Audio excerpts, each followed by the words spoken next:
Station, this is Houston. Are you ready for the event? Houston, this is Station. We're ready for the event. Tri-District Curriculum Consortium. This is Mission Control Houston. Please call Station for a voice check.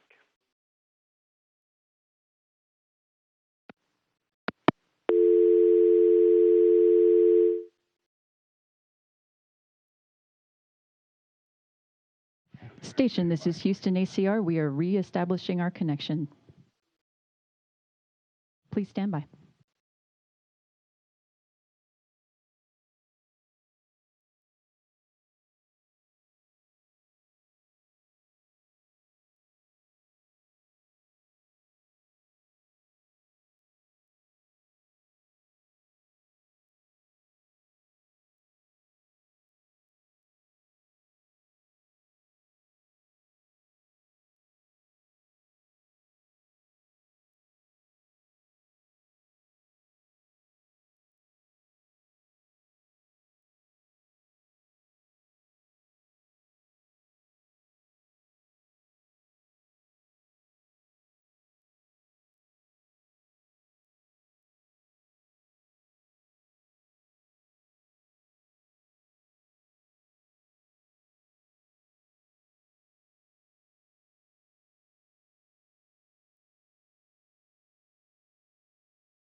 Station, this is the Tri-District Curriculum Consortium. How do you hear me? We've got you loud and clear. Welcome aboard the International Space Station.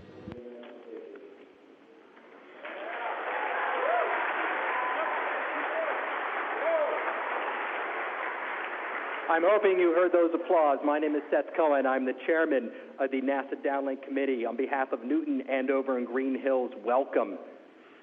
The excitement here is palpable, so without further ado, I'm going to turn it right over to my students.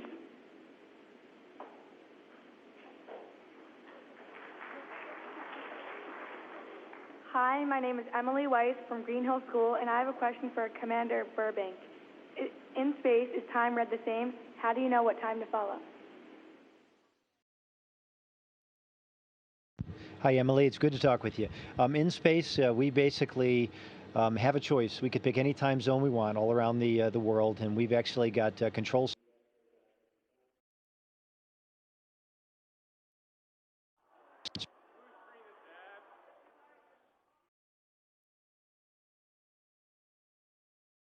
is operated based on, and we've got Munich, one of the control centers, that's 1 hour from that. We've got Moscow, which is 4 hours ahead of that.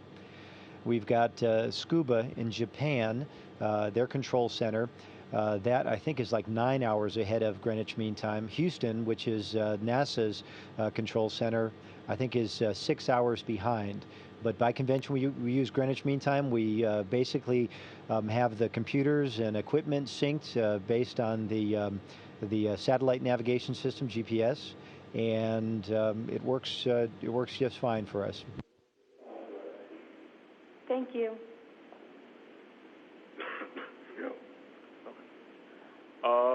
Hi there. My name is Chris Patone. I'm from Andover Regional School District, Long Pond School, and I have a question for Flight Engineer Kuipers. Do you have a safe room in case you encounter debris or space junk that could damage the ISS? Well, Chris, actually we have, and it's called our Soyuz. So if something comes very close, which is extremely rare, then we might be asked to go to our Soyuz, our spacecraft. We have 6 crew, so three crew members per Soyuz, and that can be considered as our safe haven in such an occasion.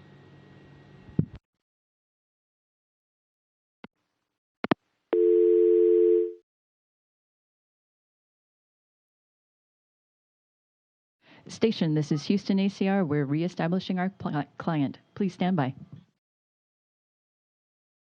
Station copies. Thanks.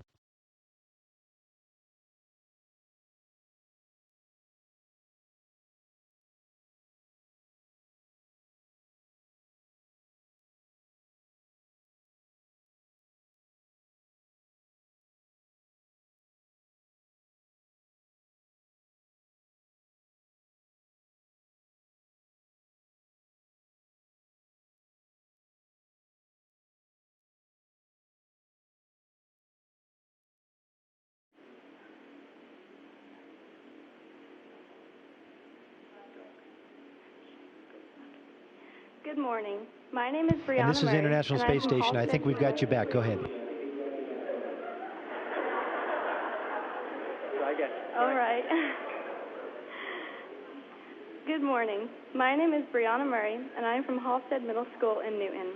My question is for Commander Burbank. What was your most and least favorite moment about going into space?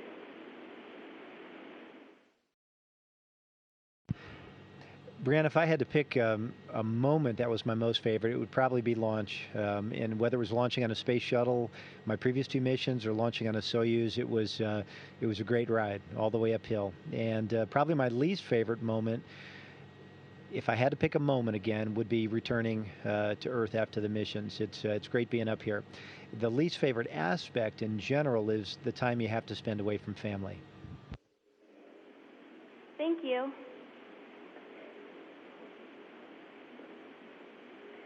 Hi, I'm Jordan Babiak from Green Hills School, and my question is for Flight Engineer Andre Kuipers. What happens if you are up there and someone somehow gets extremely sick? Is there a doctor on board? I understand that you have to be very healthy to go up into space, but there is also the possibility of getting sick as well. If you get sick, can you get treated, and are there doctors or trained health professionals? Well, that's a good question. By accident, more or less, I'm a doctor here on board, but of course I can get sick as well. So therefore, in every crew, there are at least 2 people trained to be crew medical officers. So that means that they know where all the equipment is to for example, resuscitate in an extreme case, where all the medication is. They know how everything works. So in that sense, we always have 2, say, doctors on board, be it real medical doctors or trained crew medical officers. Thank you.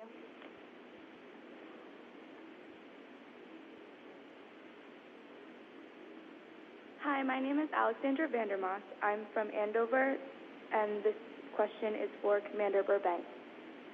Have you or will you ever participate in an EVA walk? If so, what was or is your task?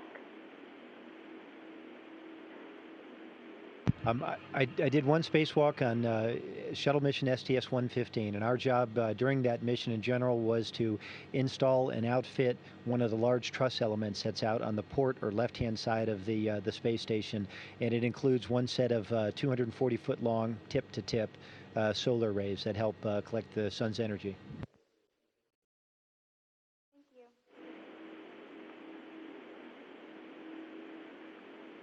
Good morning. This is Anthony Donatelli from Newton. My question is for Flight Engineer Kuipers. What was the moment when you knew you wanted to be an astronaut?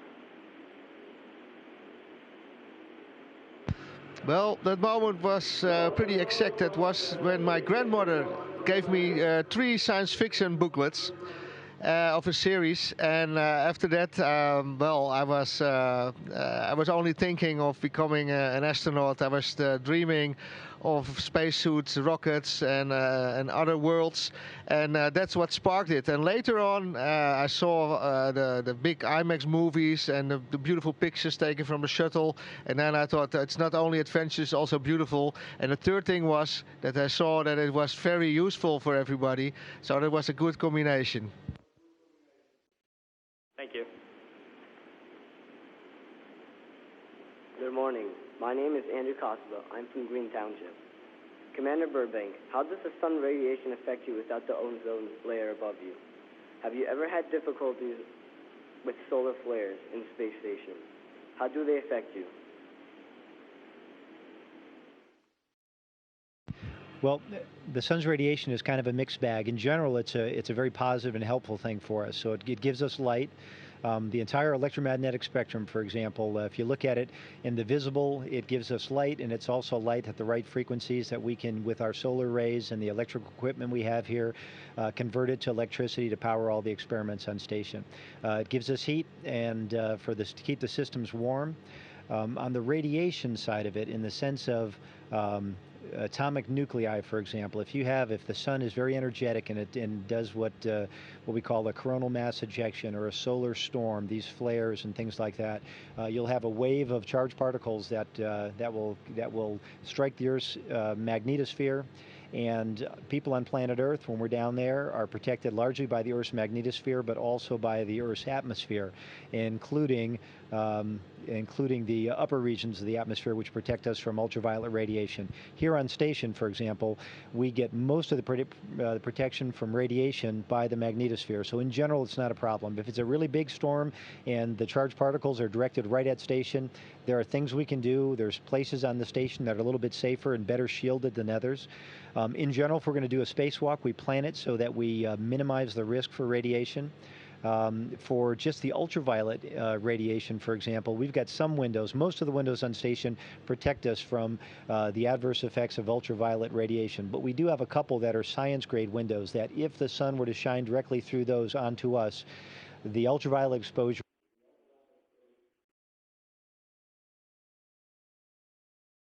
and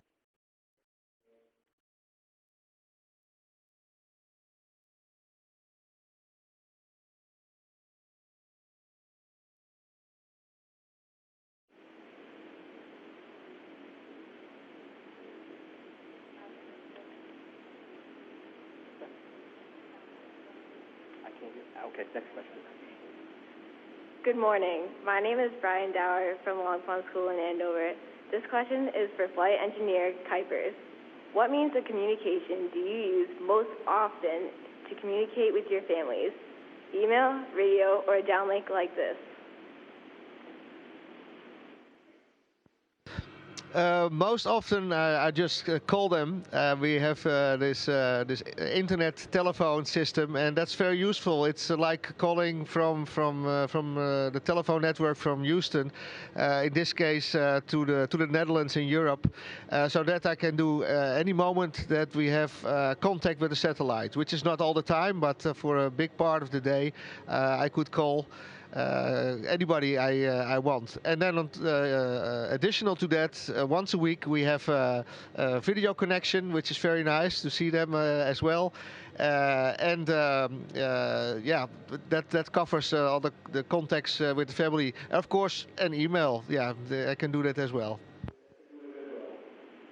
Thank you. Good morning. My name is Tyler D. Hope from Halstead Middle School. This is a question for Commander Burbank. What is the most remarkable thing or place you have seen from space?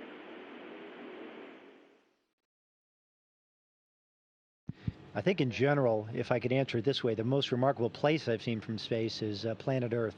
And it is indescribably beautiful. And it's always changing. And you never get tired of it. You could be up here for half a year, and anytime you have a little bit of spare time, you want to go to the cupola where we've got 360-degree windows to see the Earth below you, you know, horizon to horizon for thousands of miles. Probably the most remarkable thing I've seen from space was on December 20th, and that was Comet Lovejoy. It was a sun grazer comet that came very, very close to the sun. It survived that close encounter, and it was a spectacular show when you saw it from the vantage point of low Earth orbit. Thank you. Hello, my name is Carly Laskin from Green Hill School.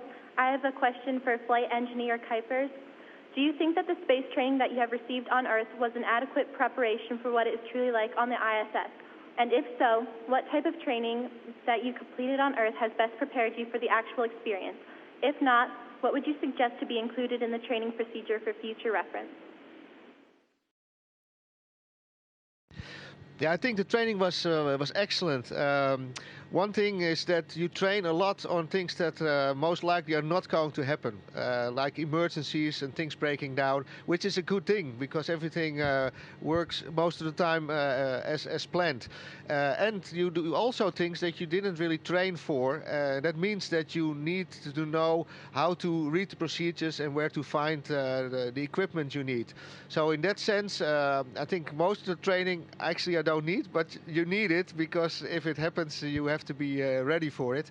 I think for improvement-wise, I like to be more trained maybe on routine ops, because, like I said, that's the routine things that you hardly train on ground, but that will happen every day because it's a routine, of course.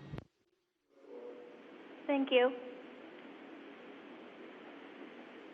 Good morning. My name is Ben Doherty from Halstead Middle School. This question is for Commander Burbank. Which experiment is currently giving you the most interesting results?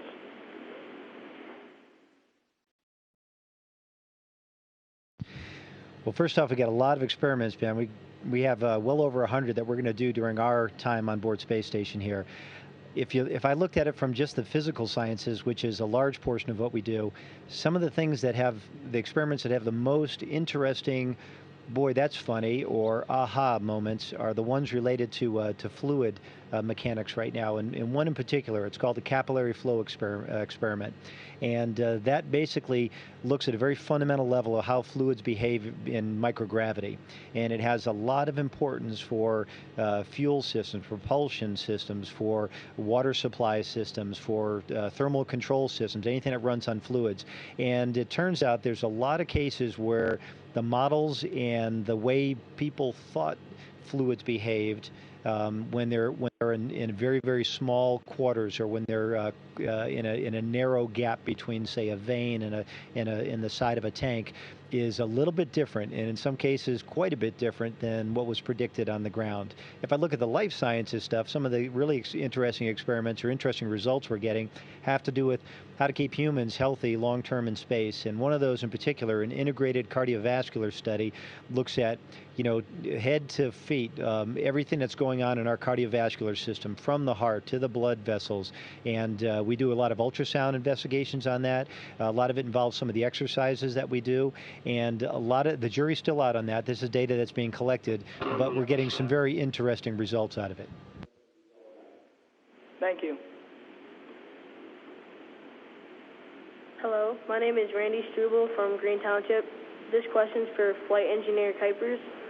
What tests are your new Robonaut 2, assigned on the space station, and what is the Canadarm currently being used for?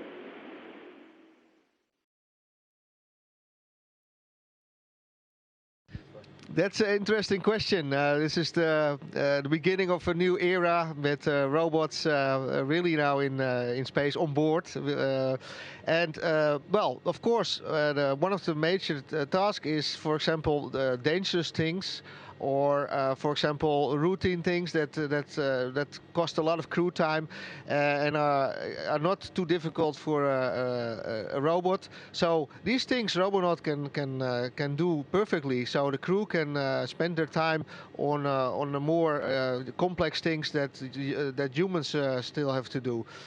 So I foresee an interesting future which makes the work and life more interesting even for the humans in space. Thank you. This is Madison Wells from Andover. This is a question for Commander Burbank. What personal belongings is each crew member allowed to bring, and what did you bring? You can actually bring just a small amount of things up to space station, and the kind of things you typically bring, the things that I brought were pictures of family and friends. There were you could bring books, you could bring a few things like that. A lot of the things that you want are kind of ways to maintain a connection to the people that you miss while you're up here. So in my case, I have just a few knickknacks or a few odds and ends. I've got some cards from my family, and I think that's probably pretty typical of what most folks will have. I have a few pieces of jewelry. I have my wife's wedding ring, for example, things like that. Thank you. Gentlemen, once again from Green, Andover, and Newton, we wish you a marvelous adventure and a safe trip home. Thank you.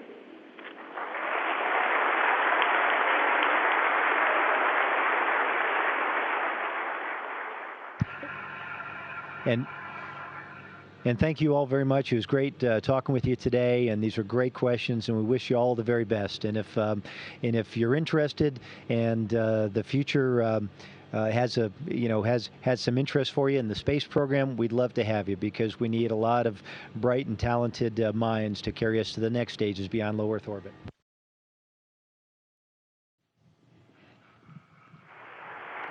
Station, this is Houston ACR.